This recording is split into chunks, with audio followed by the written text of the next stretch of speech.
reka dufatanirize hamwe gushima Imana ikomeje kuduha ibyiza byayo, birimo kuduha kurama, birimo kuduha kwiga ijambo ryayo.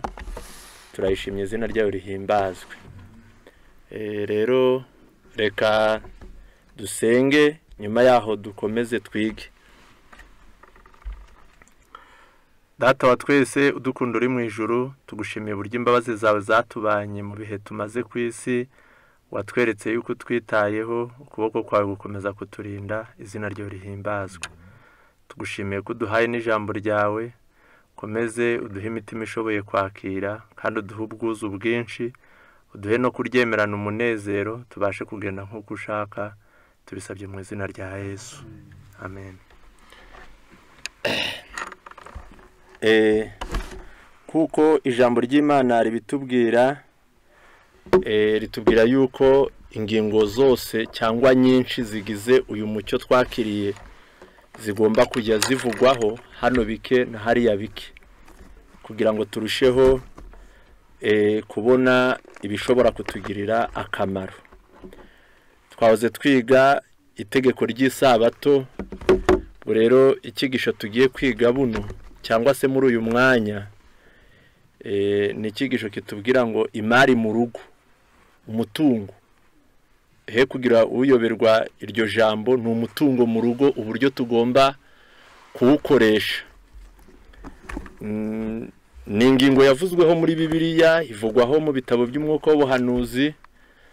Ubwo rero tutayivuzeho twaba twibagiwe ingingo y'ingenzi, kubera ko urugo ntabwo rwaba ari rwo, nta nubwo rwabaho cyangwa ngo rugire umutekano rudafite imari.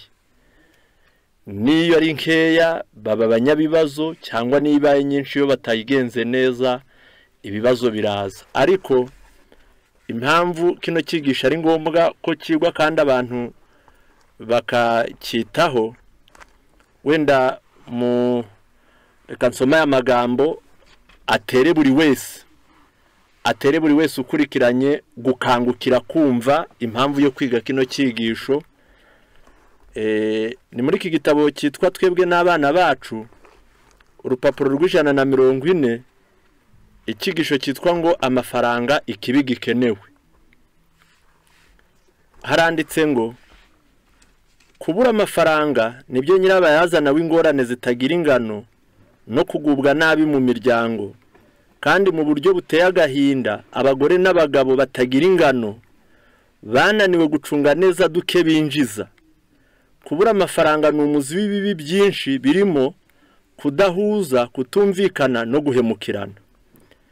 Umugabo se, ubwo bagiye kuvuga ingorane za buri wese mu bagize umuryango ku bigendanye n'amafaranga. Umugabo se w'umuryango uzana umutsima abanje kubira ibyuya, kenshi usanga ahorana ikidodo ku byo yinjiza iwe, ko ibyo yinjiza iwe babikoresha nabi, babisesagura. Avuga ko inyemezabwishyu, ubwo ni fagitire, zigomba kwishyurwa ziba zihenze kandi ari nyinshi, maze uko ukwezi guhaye ukundi akagira ubwoba ko atazabona amafaranga ahagije yo kwishyura ibisabwa mu buzima. Kwishyura inzu, gaze, ubwo twavuga amakara n'inkwi, amashanyarazi, ibishyushya inzu, ubwo ni handi bagira ubukonje burenze, ibyo kurya tutaretse n'imyambaro. Ibyo byose abazi yuko ukwezi agomba gushira akabyishyura. Kenshi umugabo ajya kesha amajoro atekereza ku myenda, ingwate, inyungu n'imisoro. None yanezerwa ate akagaragaza gucya mu maso kandi ahetse iyo mitwaro imutsika? Iyo ni ingorane y'abagabo. Ibintu byinshi bitagira ingano umugore abona ko ari iby'agaciro, usanga umugabo abifashe nk'ikitagira umumaro. Yumva ko umugore yakagombye kuzigama agakoresha amafaranga make. Umugore nawe ku rwo ruhande, ubwo baje kuvuga ingorane z'abagore rero, abarwana intambara ya buri munsi agerageza kwegeranya intagwira, ndetse kenshi akibuza bimwe by'ingenzi mu buzima. hirya y'amafaranga no kwita ku rugo rwe ashona imyenda kandi akoza ibikoresho birya akabasha gukemura amakene y'abana be. Akora uko ashoboye kose kugira ngo agabanye ubwinshi bwayo yishyura inyemezabwishyu kandi zikamuhangayikisha buri ntangiro z'ukwezi. Agerageza gusobanura uko yakoresheje akantu kose, asobanura umugabo we utari kubyumva, agakoresha ubuhanga bwose amusobanurira impamvu ari kumusaba amafaranga yaguze ibintu by'ingenzi arenze kuyo yamuhaga. Ariko nyamara nawe akeneye udufaranga duke kuko nawe aba ashaka guhesha umugabo w'ishema no kugaragara neza mu bandi. Uwo ni umugore rero ahorana ibyo akenera bisaba amafaranga. Mu rwego rwo kwirengera, abagore benshi bakunda kuvuga ngo ni gute nakigomwa kugura ikanzu cyangwa ingofero inejeje ngo nuko umugabo wanjye arantera amahane. Nguko uko urugo rutagira ingengo y'imari nubwo rwaba rutunze ibya mirenge, iteka rugwa mu kaga ko gukoresha amafaranga mu bintu bitateganijwe mbere y'igihe. Uhereye ubwo rero iyo bibaye bityo, kunengana no guterana amagambo bikamunga icyizere no kwiringirana, urukundo no kumvikana bikimukira uburakari no kutishimirana, bikaruga umuryango wose. Iyi ni ingorane iterwa n'amafaranga mu rugo. Rero Imana izizi ingorane zose, ikamenya n'uburyo dukwiriye kuba abantu bazima, ikamenya n'inguni zose Satani anyuzamwe imitego, yateganije inyandiko zishobora kudufasha. Iyo bikurikiranye neza, abagabo bagira aho bagwa ku bigendanye n'iyi ngingo, n'abagore nabo bakagira aho bagwa.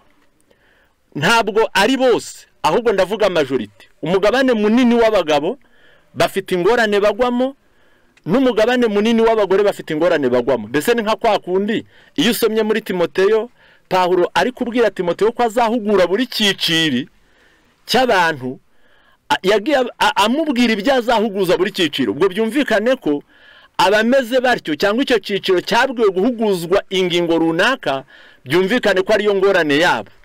Abasaza yarabwiwe ngo ajya bahugura ngo be gukunda inzoga, kandi koko nawe byitegereje abasaza bakunda kunywa kuruta kurya, kandi ntabwo bakunda kunywa ibyoroshye nk'imitobe, bakunda kakandi gakarishye. Niyo mpamvu amahugurwa yabo akwiriye kwerekezaho. Abagore nabo bakabwirwa guhugurwa ngo bajye bagira make, ubwo bafite ingorane yo kugira amagambo menshi. Rero muri izi ngorane zikunda kwibasira abagabo ku byerekeranye n'iyi ngingo niyo ndi kuvuga, ni ukwima no gucura umuryango. Ni ingorane ikunda kubibasira. Ndasoma muri iki gitabo cy'Ibihamya umuzingo wa 2, umugabo wandikiwe, kandi buri muntu wese w'umugabo yihangane yipime kuri aya magambo, niyumva bimufata habeho gutangira gukosora, kuko iki gihamya nitwe cyandikiwe. Ni umuzingo wa 2 w'Ibihamya, iki cyakuwe mu Cyongereza, ni igihamya cya 15, ariko ndasoma page ya 71 mu rwego rwo gucungura igihe. Ndasoma iriya subi nini, ni subi ya 3, ndasomamo hagati. Ni umugabo waberaga urugo rwe nabi. Haranditse ngo abana bawe ntabwo bagukunda, urwango bafite ruruta urukundo bafite. Uri umuhezanguni, urasharira, ukurikirana akantu kose, kandi ntuvugirwamo mu byo ugirira abana bawe. Ubabwira ukuri, nyamara ntushyira amahame yako mu bikorwa mu mibereho yawe ya buri munsi. Ntabwo wihangana ndetse ngo bababarire.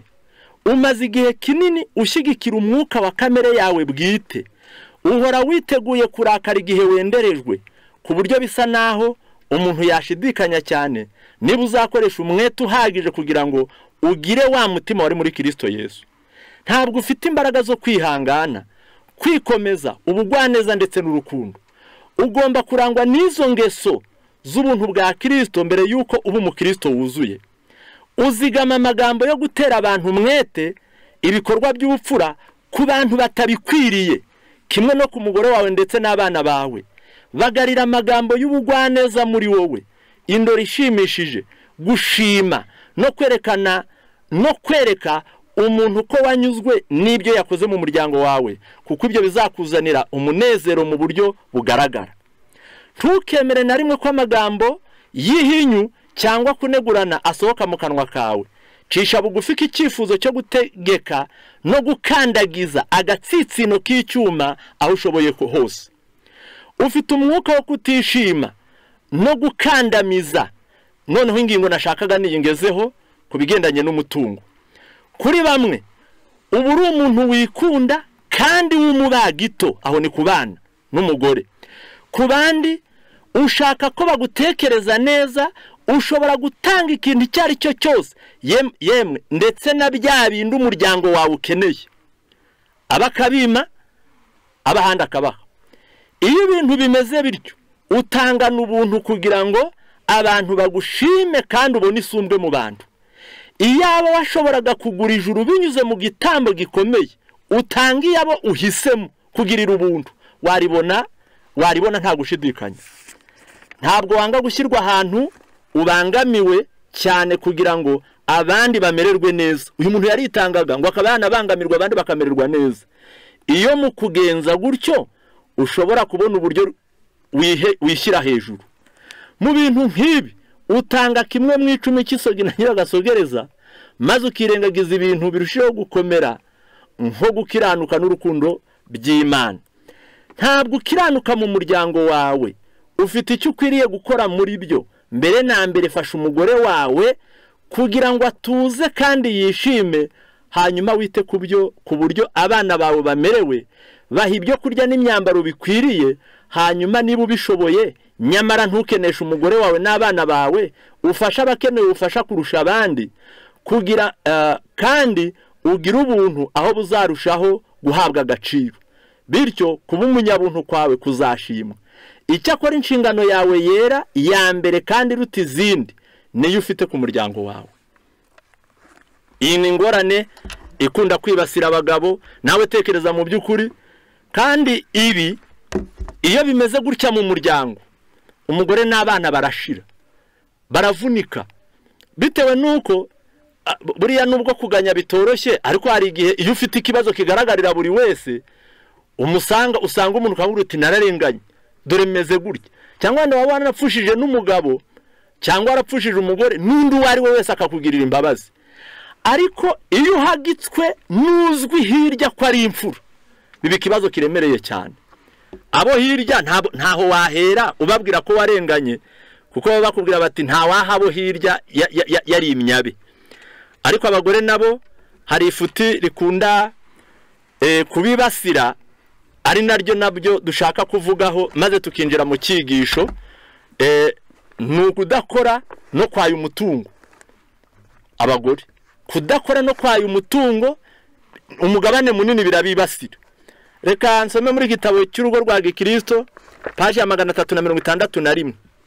Aya magambo reka nyasome 361. Ni umugore wandikiwe abameze nkawe bose buri baraba bahagarariwe muri iyi nyandiko, maze buri wese uzumva bimeze ko azakosore. Gucyaha umubyeyi wayo umutungo. Ntuzi gukoresha umutungo wawe mu buryo bw'ubwenge, kandi ntiwize uko wabaho bihwanye n'ubushobozi bwawe. Iyi ni ingorane ihari. Wifuza ubudatuza kubona amafaranga kugira ngo yakoreshe wisanzuye no mu byo wifuza, nyamara inyigisho zawe n'icyitegererezo cyawe kuri iyi ngingo byabaye umuvumo ku bana bawe. Baha agaciro g'amahame, bibagirwa Imana buhoro buhoro, ntibatinye kuyibabaza, kandi bakanga ubakomye mu nkokora. Uko kuronka amafaranga menshi mu buryo bworoshye, niko bananirwa gushima.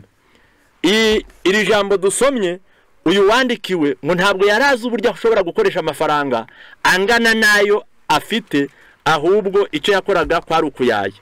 Noneho rero hirya yo gusoma aya magambo, reka tubabwire yuko Imana ishaka yuko tugira ibintu nubwo bidashoboka bitewe n'ingaruka z'icyaha zazanye ubukene, zikazana ubutindi, zikazana ibihombo, zikazana indwara, zikazana ingorane z'uburyo bwose. Izo zose ni ingaruka z'icyaha. Ariko Imana ntabwo inezezwa nuko dukennye, ntabwo inezezwa nuko tuzazaniwe, nubwo hari igihe iyo bibayeho Imana yo iyibibyaza umusaruro, kuko no mu bitagaragara no mu bidafatika no mu bimeze nabi Imana yo iyibibyaza umusaruro. Mbese ubwo ndashaka kuvuga ko niyo habonetse abantu bakennye, ubwo bukene bwabo Imana yabwifashisha kugira ngo ibyutse impuhwe n'urukundo mu mitima y'abayitirirwa. Ubwo rero reka turebe uburyo Imana ishaka ko twabaho. Mu gitabo cy'imigani igice cya 8:18, reka dusome iri jambo rifite icyo riri butumarire. Haranditse ngo ubukire n'icyubahiro biri iwanjye, kandi n'ubutunzi buhoraho no gukiranuka nabyo. Ubwo ni ukuvuga ngo niba ku isi hariho abantu bakize, Imana irabarusha. Ubukire n'icyubahiro n'ubutunzi bihoraho ni iby'Imana. N'ababifite ni Imana igirira ikikabahaho. Ni Imana igirira ikikabahaho. Nubwo hari ababibona mu buryo bw'uburiganya, mu buryo bubi, ariko ubutunzi bwose umuntu yabonye adakiraniwe akabubona atambuye, ni Imana iba yarabumuhaye. Rero mu cyigisho cyacu turareba intambwe enye, mbese kiragira ingingo enye, kandi turagerageza kuzihutamo kugira ngo igihe cyacu tugikoreshe neza, tuzikoreshe neza. Ingingo ya mbere, naho Imana n'umuyoboro Imana yateganije izajinyuzamo ubutunzi bukatugeraho. Iyo ni ingingo ya mbere tugiye kugenzura. Ingingo ya kabiri, ni uburyo by'abantu bamaze kuronka bakwiriye kumenya kubizigama no kubikoresha neza. Iyi nayo ni ngombwa ko tuyirebaho. Ingingo ya gatatu, ni uburyo abagize umuryango bagomba kujya baganira kuri iki kintu ntihagire ugihezwaho. Icya kane, ni uburyo ushaka kwibye bigwira ajya agirira abasumba ubuntu. Ni isezerano ry'Imana, kandi ni ngombwa yuko biba bityo. Kaduhere kuri ya ngingo ya mbere, aho Imana yateganije umuyoboro Imana yashyizeho izajinyuzamo ubutunzi n'ubukire bigera ku bantu. Uwo muyoboro nta wundi ni ugukora. Imana ishaka ko abantu bakora. Imana ishaka ko abantu bakora.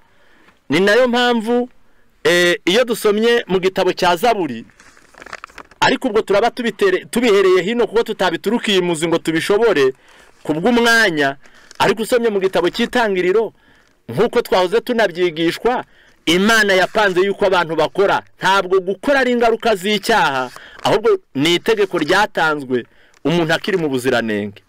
Ariko noneho nashaka gusoma ni muri Zaburi 128, dusome kuri uyu murongo wa mbere.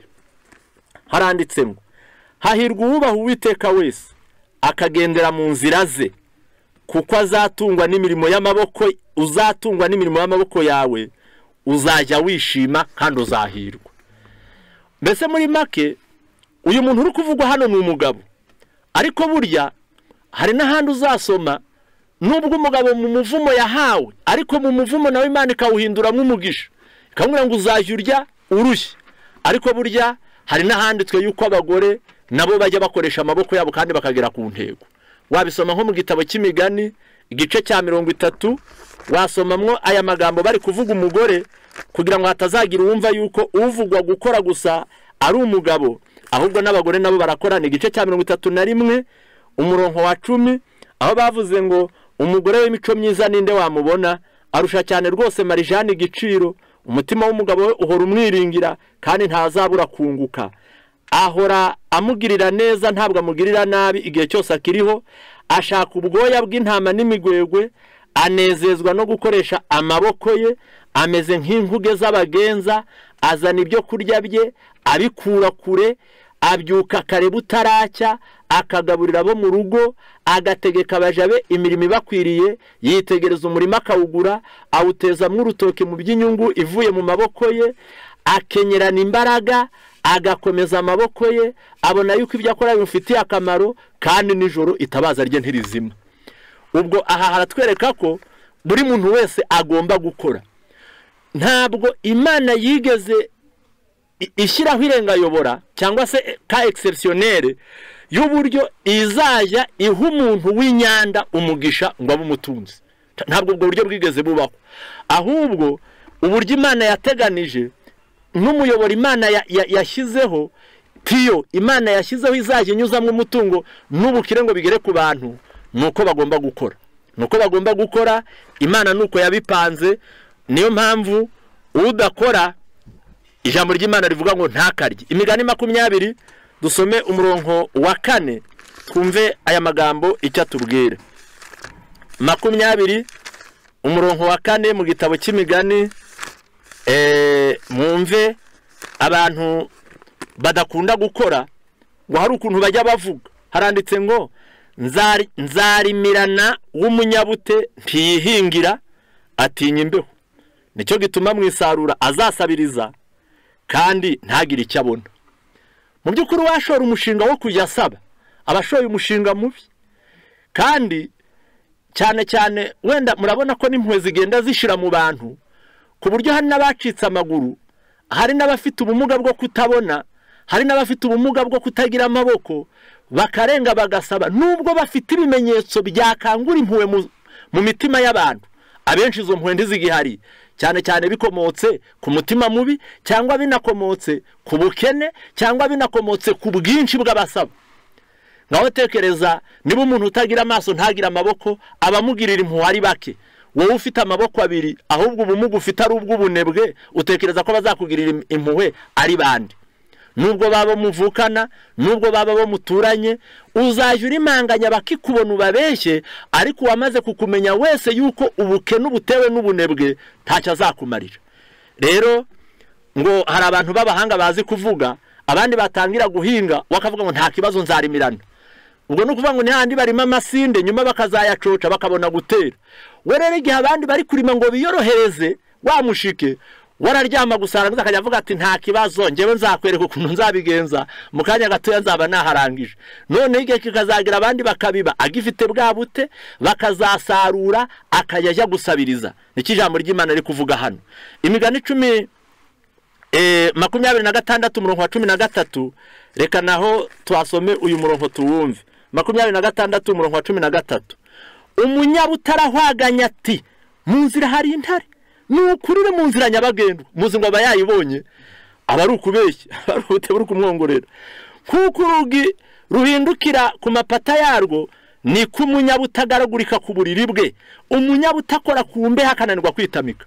Muzi ngo bisobanuye iki? Iri jambo rivuze ngo umunyabute akora ku mbeho akananirwa kwitamika. Buriya ntabwo bishatse kuvuga isahani iriho ibyo kurya ngo ajya akora akananirwa gushyira ku munwa. Imbeho iri kuvugwa ni umurima, imbeho iri kuvugwa ni uguterura. Umuntu akaba afite umurima ariko inzara ikanamwica ufite. Nicyo gishatse kuvugwa hano. Umunyabute ajya akora ku mbehe akananirwa kwitamika. Kandi ntabwo ari aho gusa biri, ahubwo ujya ureba no mu bakora muri za biro n'abakora kuri botike, hari igihe umuntu abazi yuko imbehe ye ari iyo botike acuruza. Tujyanirane ku bantu mwese, yaba bari hafi n'abari kure. Umuntu akaba azi yuko imbehe ye avana mu ibyo kurya ari iyo botike, agasuzugura abamuzanira amafaranga baje kugura. Buryo uko nugukora ku mbehe, akaryamira abakiriya bakaza bakamubura, bakajya kugurira ahandi araho bari bahisemo. None hano igitabo kiravuze ngo umunyabute akora ku mbehe akananirwa kwitamika. Umunyabute yibwira ko ari umunyabwenge kurusha abantu 7 basubizanye impamvu. Urumva ko ubutene ikibazo gikomeye cyane. Rero bana b'Imana, ku bantu b'abanyabute, iyo bigeze ku bantu b'urubyiruko, kandi murabona ko ikari ikibazo gikomeye cyane. Hari igitabo mperutse gusomamo kivuga ngo, ibitabo byinshi biravuga ngo igihe na amafaranga, ariko hari nibivuga yuko igihe kiruta amafaranga.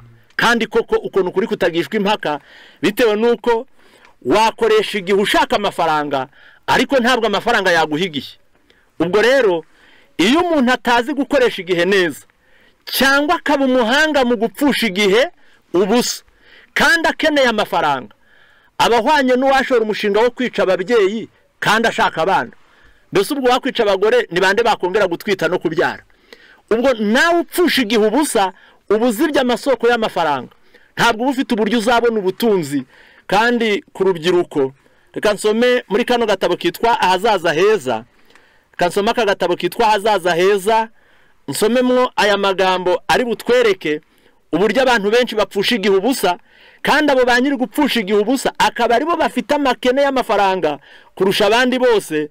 Muze kumva n'ingaruka bibafiteho mu buryo bukomeye. Ni ku ipaje yacyo reka turebe. Yego, mu ncamake abantu bakwiriye kwiga gucunga igihe, kandi gucunga igihe cyangwa gukoresha igihe neza. Ni ku ipaji ya 11 niho ndi gusoma. Mu ncamake gucunga igihe ni kugira ingengabihe inoze, gukora byinshi mu kanya gato, gutunganya imirimo yawe neza ngo ejo utazayisubiramo, kuruhura umubiri ubwenge buri gupanga ibikurikiraho, gutondekanya ibikorwa uhereye ku bikomeye kandi byihutirwa, guhugura neza abo mufatanije, kudatinda ku byapfuye kandi bitenda kugaruka. Mu ncamake rero gupfusha igihe ubusa ni iki? Gupfusha igihe ubusa ni kutagira icyo ukora, gukora nabi ibyo ushinzwe, gukora ibidakenewe, gukora intsinzi yabonetse, gukora ibitazagera ku ntsinzi. Umusore utazi gukoresha igihe cye neza araryamira, ajya aho atateguje, atinda aho adakenewe, igikenewe none akimurira ejo, akamarira igihe cye n'imbaraga ahatazagira umusaruro, ahorana ubutwari mu magambo ariko mu bikorwa akabinyuma, aho akunzwe ntahakura ikirenge, yishimira intsinzi y'abandi iyo ikamutera ubute. Mbega ibyago! Imishinga yihora mu nzagihe, iyo asabwe kwigoboka ako kanya atanga impamvu zitumvikana, ko arwaye, ko bigayitse, ko bitera umuruho, ko ari wenyine, ko ntacyo bimaze, cyangwa ko hari ahandi ateganya kwanga umuruho bimubyarira gusabiriza. Umusore nk'uwo abura aho ahera ubuzima, bimutesha agaciro mu bandi, nta cyizere aho ababyeyi be, nta butabazi yageza ku bandi, uburangare butuma ibyo bipfa ubusa, ntashobora kwirwanaho iyo ageze mu kaga, mu bibazo yitakana abandi, ibibazo bye bihora ari imisozi, amarira no kwivovota niyo ntwaro arwanisha mu buzima, agirira ishyari abazi gutunganya kuko bamunyaga urwitwazo, indangare n'abanebwe nizo nshuti ze magara, ubuhanya bukamuhiga ntambwa. Uwo mubiri uhora uruhutse, wibuka akazi ari uko ushonje, niyo ndiri y'ibinyoma, kwihara, ubuhehesi, ubwibone, ubusambanyi, ubamazimwe, kwiyemera, guta igihe mu mafilime, mu muziki no mu makinamico, ndetse no kuryama abandi bahugiye mu mirimo. Nyirawo ahorana umutima utiyumvisha inshingano n'ubwenge butazi gucumbura ibikenewe, kuko ubuhanga bwe buba bwaraguye ikinya, ntamenya aho akwiriye guhera, maze yerekerwa bikamunanira, kubimburamukoro bikamutera kwanga abamubaza aho ikivi cye kigeze, bityo bikamuhindura umwanzi w'intwari n'abanyamwete ndetse n'abatica gahunda. Asebanya n'utagize icyo amuhaye wese, umushahara umushimisha n'uwo guhabwa atakoze. Izi ni ingorane z'ubunebwe, ni ingorane zo kudakora, kandi ntabwo kuri iyi ngingo ndi burenza aha. Katujye kuri ya ngingo ya kabiri mu cyigisho cyacu, kandi Imana idufashe turusheho kugendana no kwihutana. Icya kabiri ku bigendanye n'imari mu rugo, ni uburyo ibyo abantu bamaze gukoresha imbaraga zabo bakaronka bakwiriye kwiga kubizigama. Umuntu wese ushaka ishuri ryo kwiga kuzigama ariko agendeye muri Bibiliya, agendeye mu ruhande rw'ibyobokamana, umwigisha wa mbere uzi kuzigama ni Yesu. Uzi Yesu wazigamye akazigama afite ibyuzuye. Reka dusome muri iki gitabo cya Yohana. Burya ntabwo abakwiriye kuzigama ari abakene gusa, ahubwo n'abakire nabo barasabwa kuzigama. Ariko ukibaza utese, niba abakire nabo bategekwa kuzigama, abakene bari bakwiriye kubyiga bingana iki? Ni cyane nta gushidikanya. muri igitabo cya Yohana igice cya 6 ndasoma kuri uyu murongo wa 12 amagambo ndibuze gusobanuza igitabo cy'ibifuzwa mu bihe byose, ndibuze kubabwira ipaje ya 360, ariko reka nsome uyu murongo muwumve. Bamaze guhaga abwira abigishwa be ati nimuteranye ubuvungukira busigaye hatagira ikintu gipfa ubusa. Iri jambo ririmo ekonomi, iri jambo ririmo kuzigama, ririmo gucunga umutungo neza. Igihe Yesu yari afite imbaga y'abantu bari ku musozi bari bamaze 3 badateka bitewe no gutwarwa ingamira no kwiga, abigishwa be bakamusanga batabantu baricirwa n'inzara hano. Yesu akabagirira impuhwe, akagambirira gutubura ibyo kurya amafi 2 n'imitsima 5 bigahinduka ibyahaza bari abantu 5,000. Ijambo ry'Imana riratubwira ngo bamaze guhaga bose n'abigishwa bicaye bamaze kurya bose bahaze. Yesu yarababwiye ngo turatuvungukira turamuri kubona twaguye, nimudukusanye mutwegeranye hatagira igipfubusa. Reka turebe ikigisho kirumu. Ni page ya 360 igitabo cy'ibifuzwa mu bihe byose. Ni muri cya kigisho kivuga ngo abarimwe mu bagaburira. Il resta beaucoup de nourriture après que la foule était rassasiée. Hasigaye ibyo kurya byinshi iyo mbaga nyamwinshi maze guhaga. Mais celui qui disposait de toutes les ressources de l'infini puissance donna cet ordre: ramasser les morceaux qui restent afin que rien ne se perdre. Ariko wa wundi ufite umutungo udashira w'ubushobozi bwose yahaye abigishwa bitegeko ngo nimutoragure n'ubu buvungukira he kugira igisigara ntacyo gupfa ubusa gihari. Il ne s'agissait pas seulement de placer les pains dans les paniers. Burya ntabwo Yesu yaragendeye ko bafata utwo duce tw'udukati ngo badushyire mu bitebo gusa.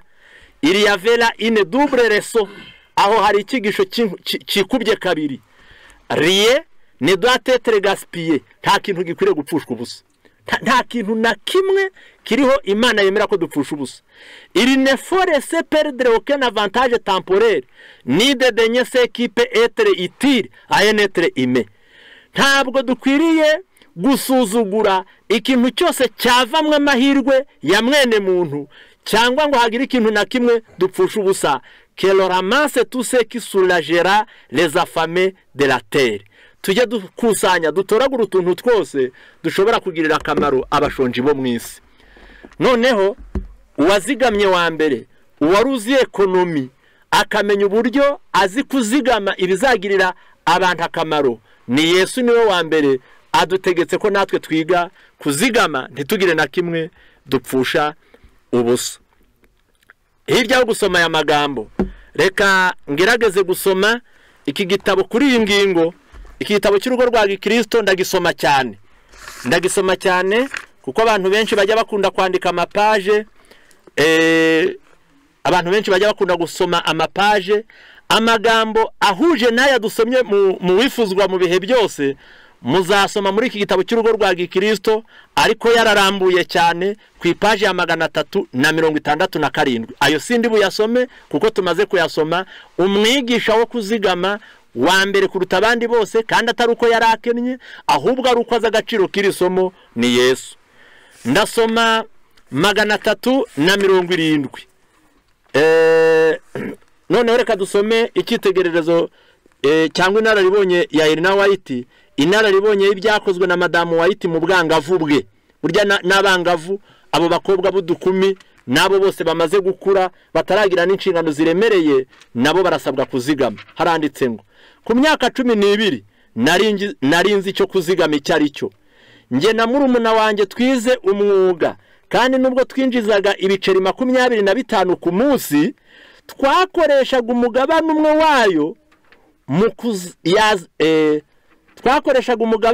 umwe wayo mu kuyazigamira ibwiriza butumwa. Bityo buhoro buhoro twashoboye kwizigamira ku ruhande amadolari 30 avuye muri bya bice 25 bakoreraga mu munsi. Nyuma gihe twumvaga ubutumwa bwo kugaruka kwa Kristo, kandi ubwo abantu bahamagarirwaga kwitanga no gutanga umutungo, twiyumvishemo ko tugomba guha data amadolari 30. twamusabye ko yakoreshwa mu kwandika ibinyamakuru n'impapuro ziriho ubutumwa bwiza kugira ngo zibwamamaze mu bantu bari bakiri mu mwijima. Nge na mwene mama twashoboraga kwigurira imyenda binyuze mu mirimo twikoreraga, twahaye amafaranga mama, maze turamubwira tuti genda utugurire imyambaro ku buryo hasigara umugabane w'amafaranga yo gushyira mu murimo wibwiriza butumwa, kandi yarabikoze. Bityo niko yadutozaga kugira umwuka wibwiriza butumwa.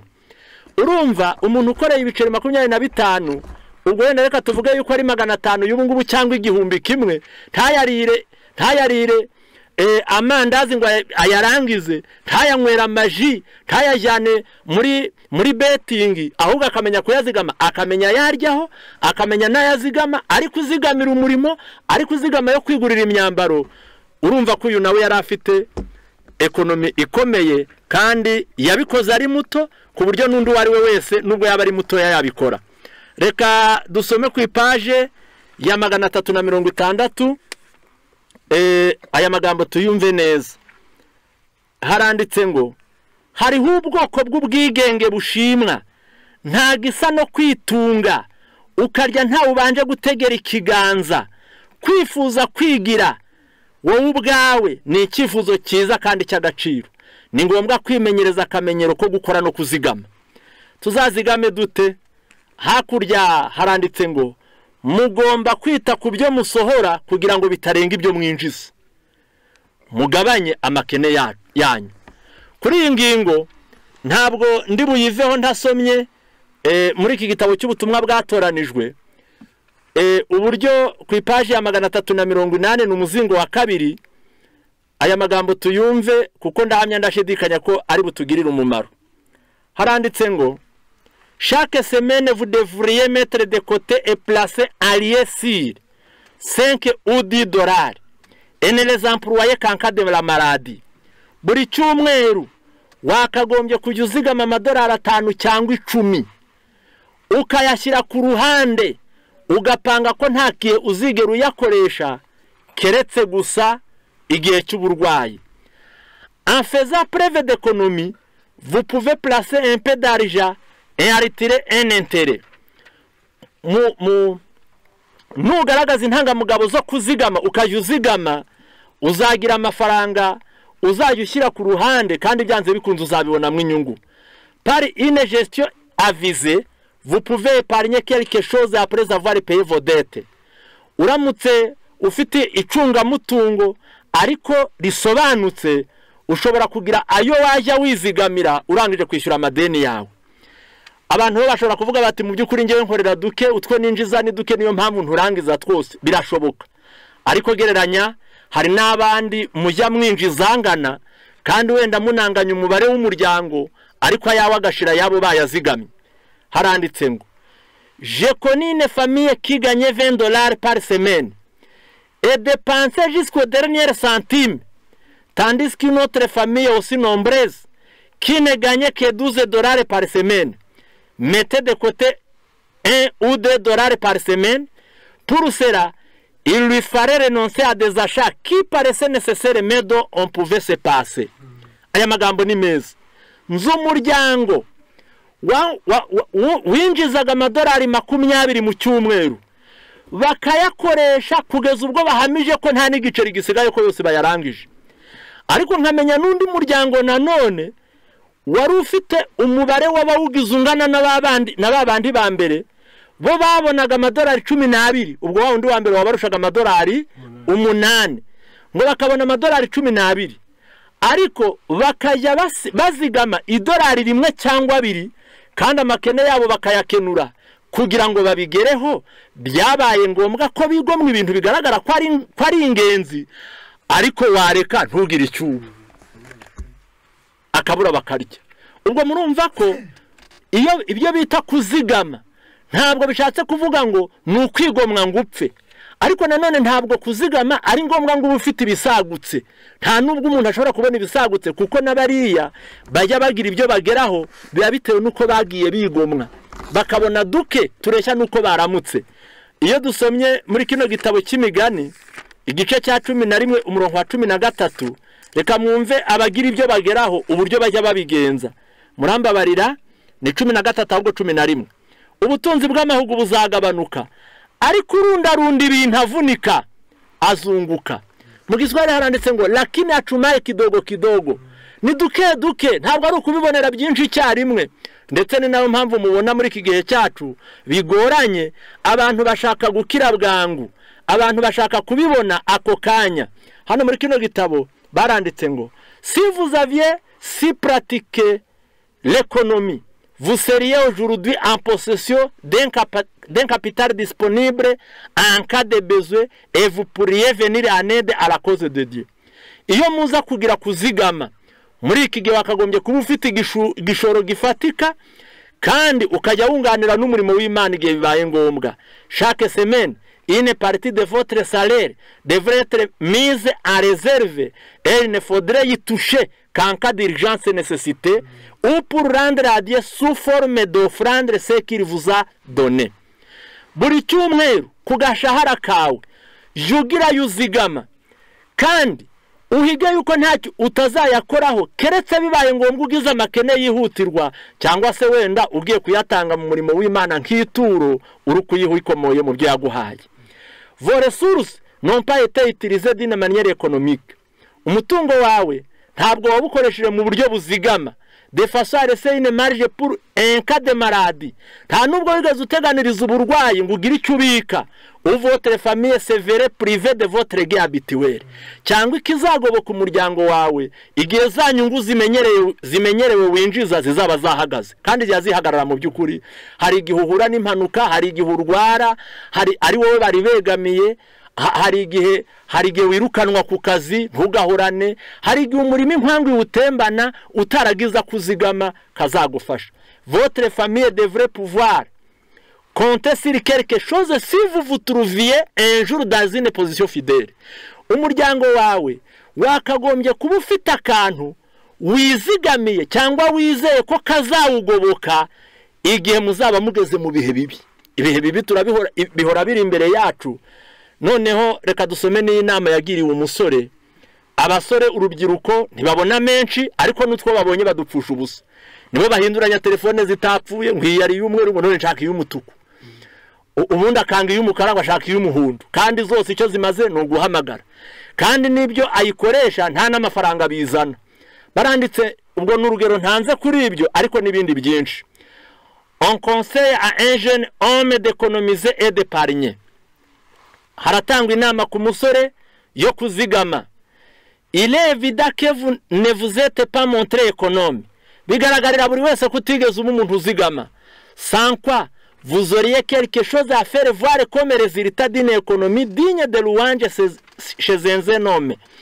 Kandi yabaye warabigize wakagombye kuba ufite ikintu kigaragara gikwiriye ishimwe no gushimwa ndetse no kubahwa cyakozwe n'umusore.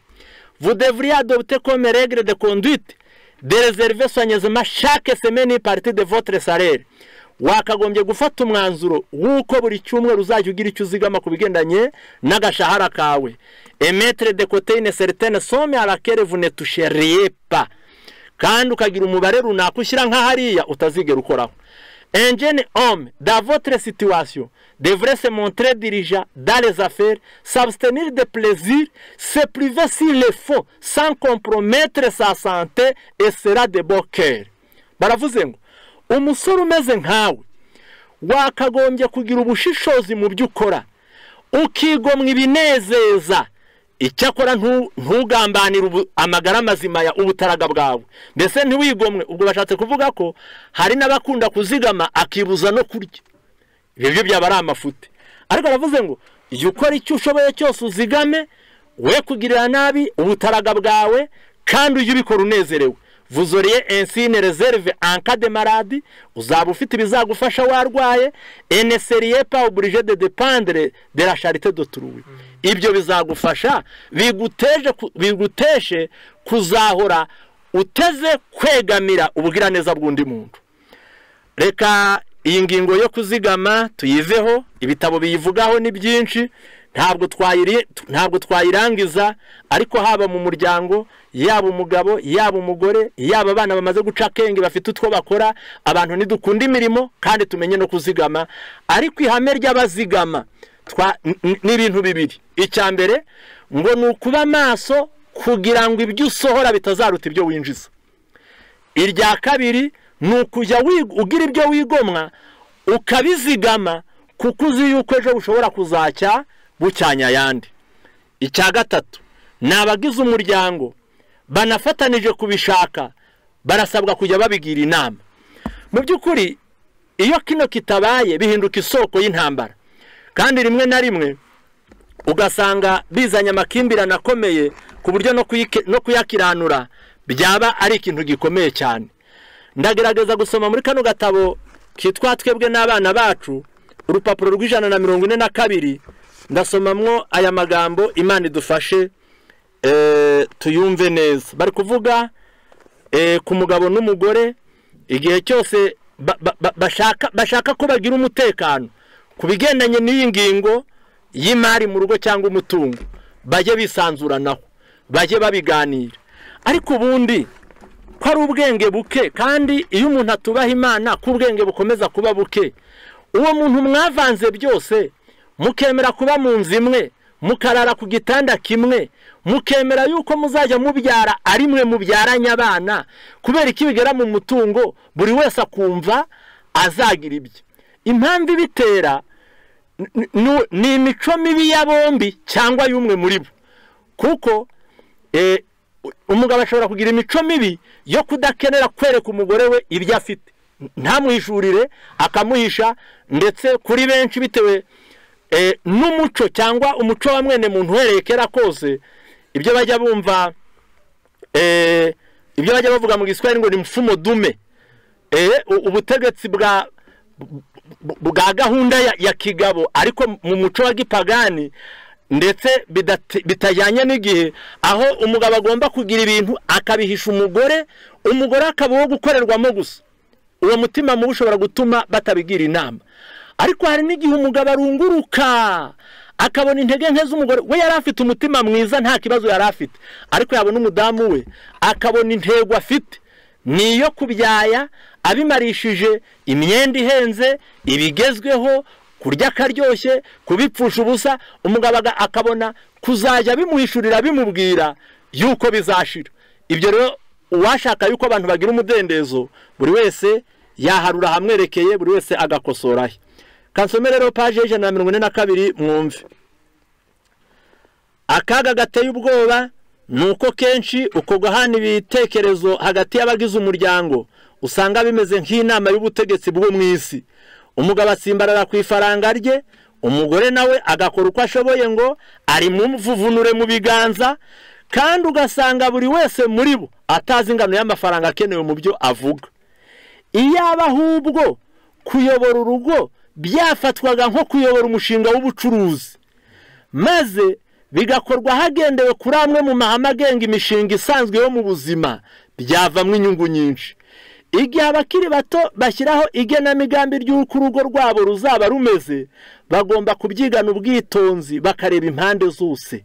Amafaranga azatunga urugo rwabo nicyo kibazo kigomba kugirwa nyambere.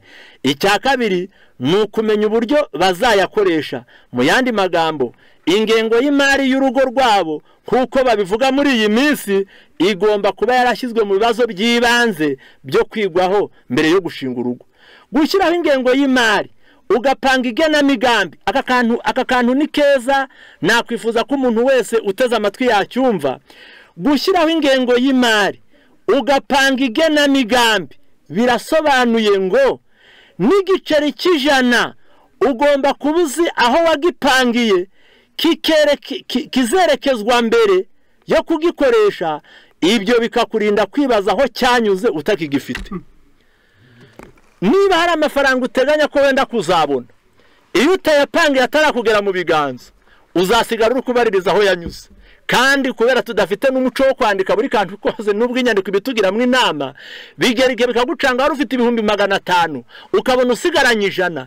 kandi ubwo wahuye n'umuntu umuha 1000 icyo ntuzaho cyanyuze wageze mu nzira ugura sharijeri ya telefone iyawe yanze kwinjiza kuko bayigushimagirije ngo ni nziza ubwo iyo ntuzamenya ibyo bitanaho byagiye kugeza ubwo usigara urukubaririza amafaranga ngo yagiye he kandi ntawe yakwibye kandi kindi kuvuga buri wese wabanyumva yaba yakwemeranya nanjye ko inshuro zirenze imwe ntawe akwibye wibajije iyo washyize amafaranga birakuyobera utayataye ntawe yakwibye ahubwo ingorane ari uko yakugeze mu biganza ntacyo wayapangiye hepfo baranditse ngo shyiraho ingengo y'imari n'igenamigambi ry'urugo rwawe maze aba ari byo ugenderaho udaciye ku ruhande icyakora uzaba warateganije na impurive muri ya bije yawe ujye umenya ngo ibyo kurya amafaranga yanjye ajyaza nyuma y'ukwezi ibyo kurya byatwaraye umuriro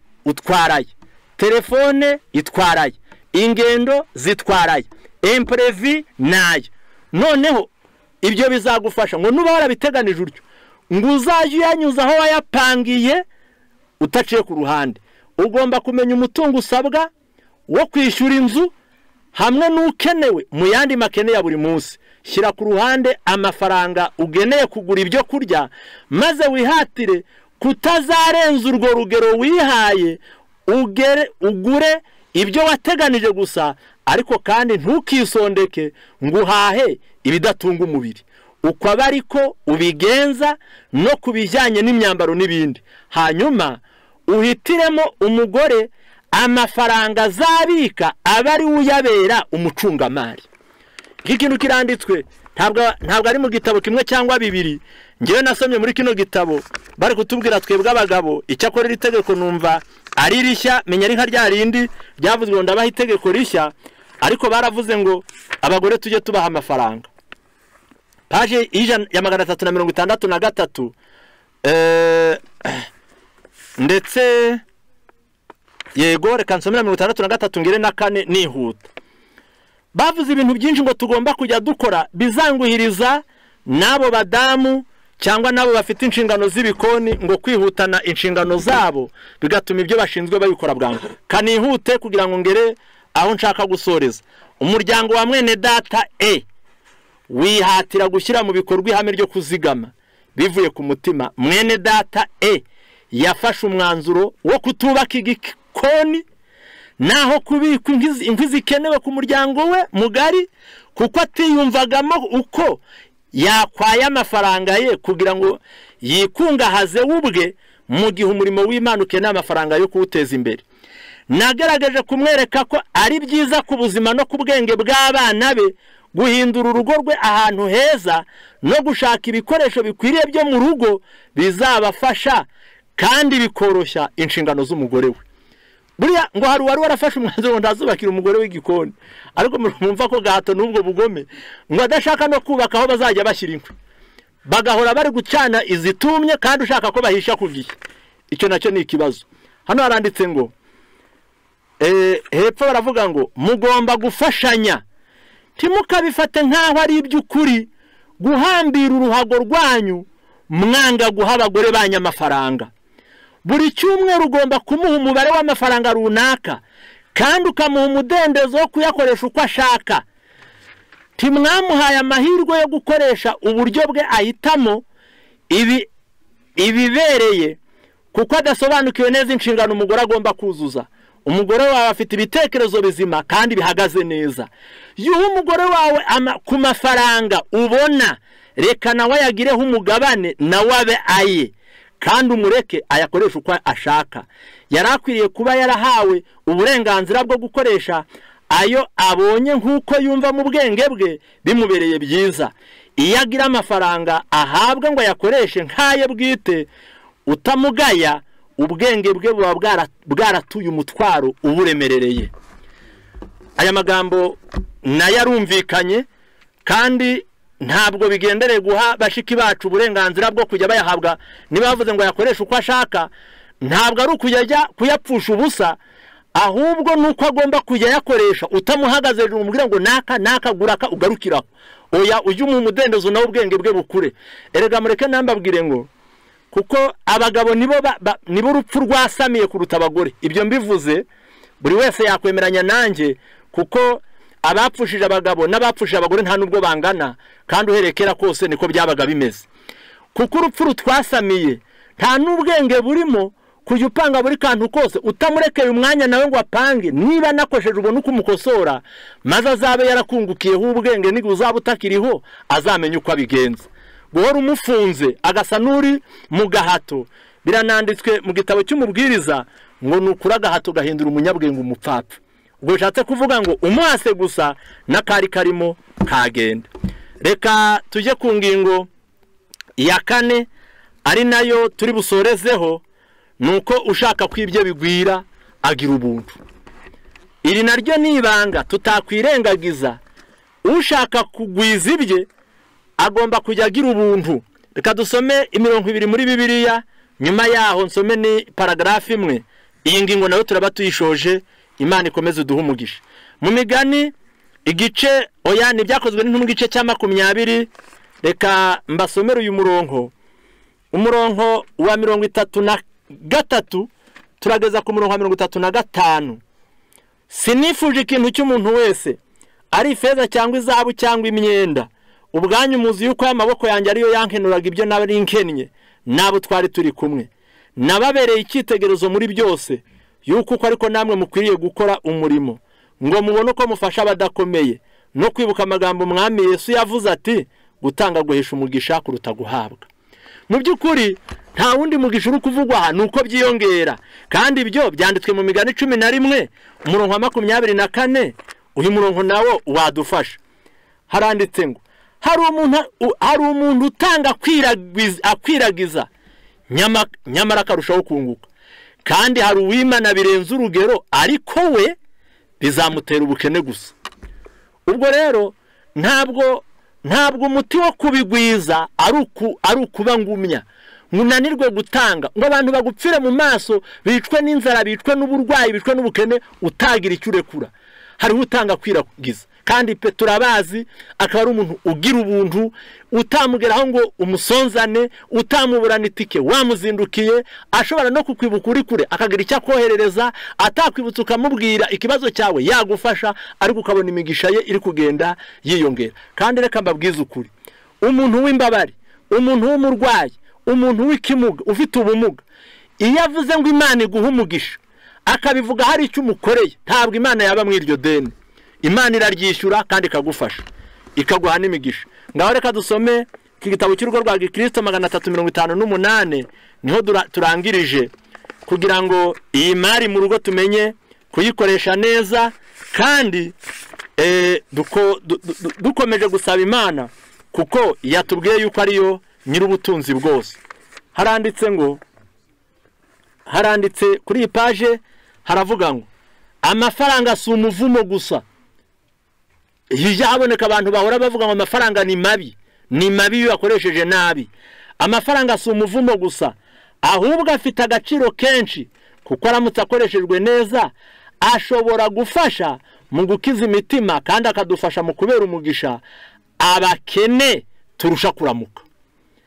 Ariko iyo akoreshejwe nta makenga n'ubwenge, ahinduka umutego kuri nyirayo. Uyakoresha mu guhaza ibyifuzo by'ubwibone bwe, abikomora mu muvumo mu kimbo cy'umugisha. Amafaranga ni isuzuma rihoraho ry'urukundo rwacu.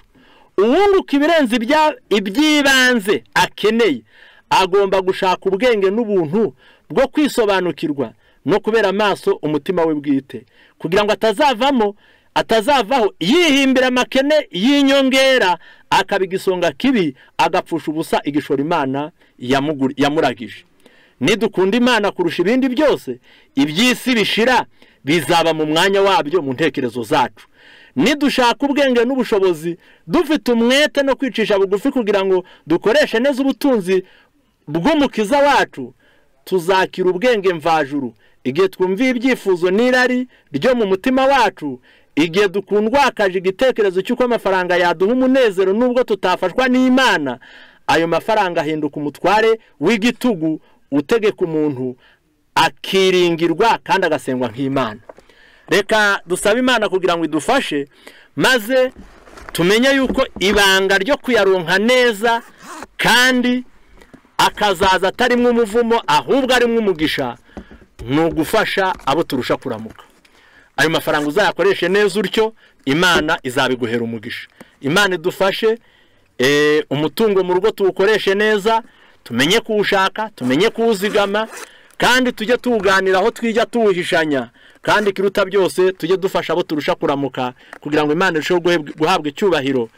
Twese tubisabirane mu izina rya Yesu.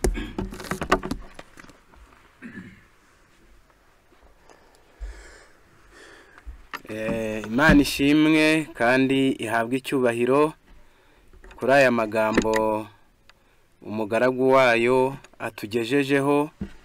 Ni ukuri Yesu ni mwiza impande zose, niyo mpamvu